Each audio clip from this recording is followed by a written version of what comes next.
Nah ini dia. Memerangi golongan Wahabi ini pahalanya paling besar di akhir zaman. Waduh. Jadi wajib memerangi Wahabi. Wajib. Jadi memerangi Wahabi ini pahalanya paling besar di akhir zaman. Jangan ragu-ragu. Ketika Kiai Haji Idrus Ramli menyatakan hal demikian tentang Wahabi, itu juga diberikan bantahan oleh Kiai Haji Zahro mengenai hal tersebut. Sampai sekarang ini pun ada yang mencaci maki Wahabi, menganggap sesat Wahabi, menganggap Wahabi bukan Ahlus Sunnah. Sebagai Muslim saya sangat keberatan. Saya bukan Wahabi, jelas bukan Wahabi, tapi tidak rela kalau saudara kita dicaci maki. Benci ya benci, tapi jangan ekspresif dan jangan keterlaluan. Penjenengan nanti akan malu di depan Allah SWT. Dan ini bagaimana cara kita menyikapinya?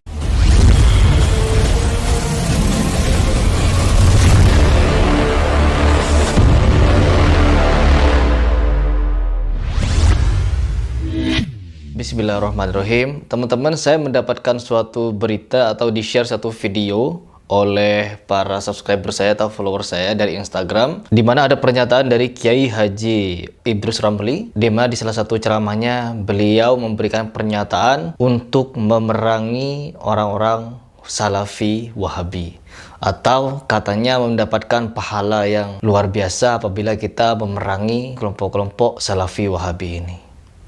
Tentunya di sini saya sebagai seorang Muslim yang ikut ajaran Kiai Haji Hashim Asy'ari sangat terkejut, di mana kita kenal bersama bahwa beliau Kiai Haji Idrus Ramli ini memiliki sepak terjang yang luar biasa di dalam menegakkan aswaja. Namun saya sangat kaget ketika menonton video ini. Baik, saya akan memberikan tanggapan setelah saya menonton seperti apa video tersebut.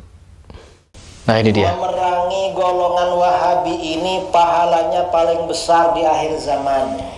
Masya Allah. Orang yang diperangi Wahabi itu orang paling baik, yang memerangi Wahabi juga orang paling baik. Waduh. Jadi wajib memerangi Wahabi, karena ajaran Wahabi ini ajaran mungkar, Subhanallah. ajaran teruk, ajaran buruk, ajaran jelek, wajib diperangi. Ini bukan perlu saudara, ini wajib hukumnya. Karena orang itu kalau cuma Islam tuh tak cukup. Yang penting Islam, gak ada macam itu. Setelah berislam, karena Islam ini bermacam-macam.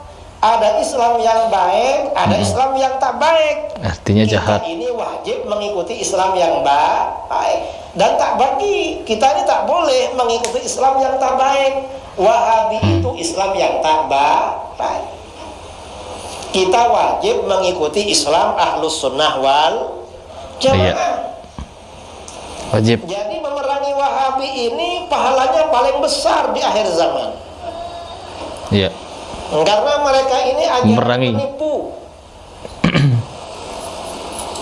Jadi wajib. Jangan ragu-ragu. Jadi wajib katanya ya teman-teman, memerangi Wahabi itu wajib. Ya Allah.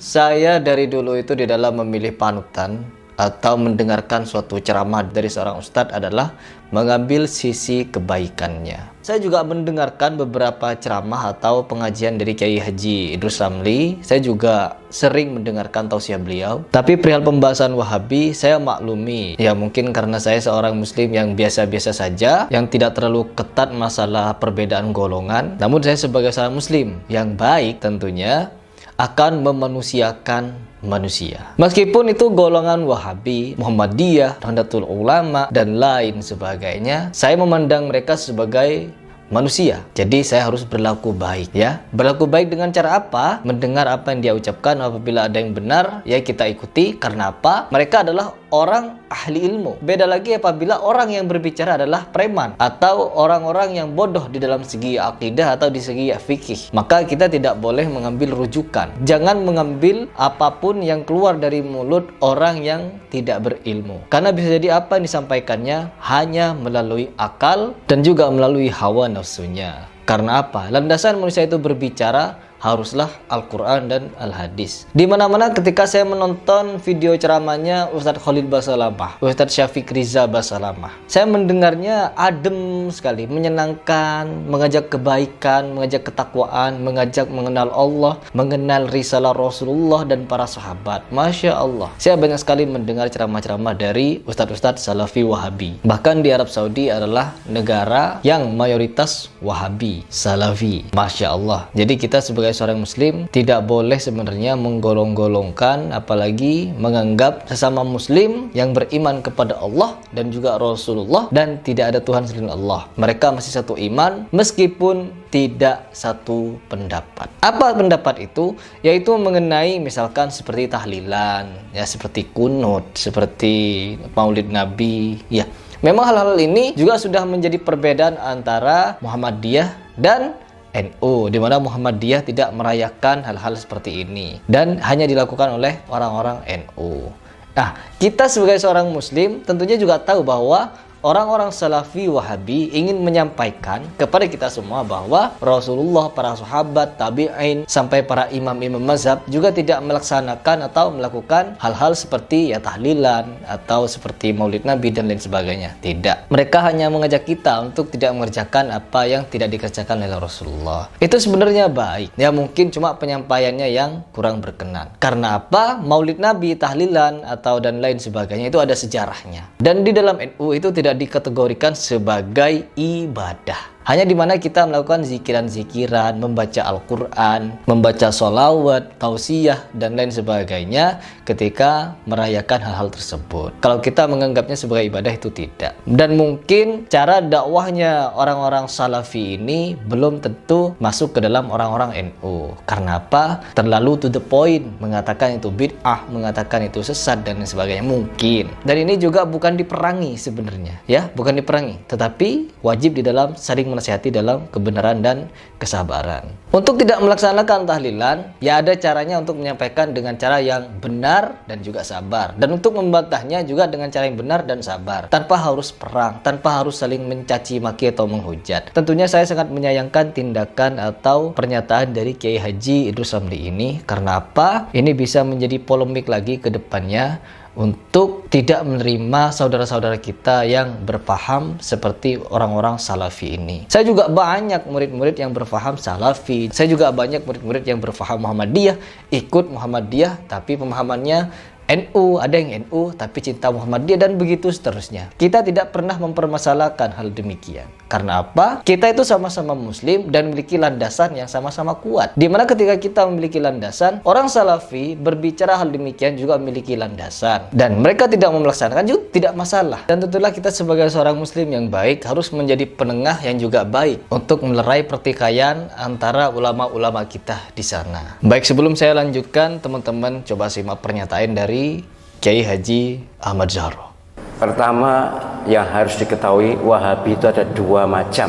Ada Wahabi Khawarij, Abdul Wahab bin Sulaiman, itu Al-Khariji, Khawarij, itu yang sesat karena mereka mengkafirkan kita semuanya. Ada yang Muhammad bin Abdul Wahab, itu Wahabi yang sekarang ada di Saudi Arabia itu. Memang zaman tahun 20-an, 30-an itu ketika Wahabi atau pemerintah Saudi baru terbentuk, mereka kerjasama dengan ulama Wahabi, itu keras sekali. Akan membongkar makam Nabi, ya akan memindahkan makam Nabi, semua wirid dilarang dan sebagainya. Keras sekali sehingga berdirilah NU merespon itu, dan ormas-ormas di dunia keberatan dengan langkah Wahabi. Dalam perundingan akhirnya berhasil.